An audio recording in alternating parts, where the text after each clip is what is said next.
No me hables de cuántas horas tú ores. Háblame de cuánta obediencia hay en ti. Porque la obediencia es lo que Dios anda buscando, más que los sacrificios que tú hagas. Cuando tú oras y tienes una verdadera relación con Dios, tenlo por seguro que tú vas a obedecer. Dios no va a actuar hasta que no haya un quebrantamiento en tu vida. La oración sin lágrimas, sin rendición absoluta a Dios, son simples palabras. Porque cuando hay una relación con Dios, va a haber lágrimas que corran sobre tu mejilla.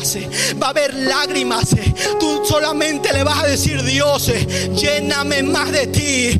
Y no vas a orar solamente por tu necesidad, sino que vas a orar para que Dios cambie tu vida, para que Dios haga de ti una persona diferente. Estamos necesitando gente que sea diferente, gente que porte la esencia y la presencia de Dios.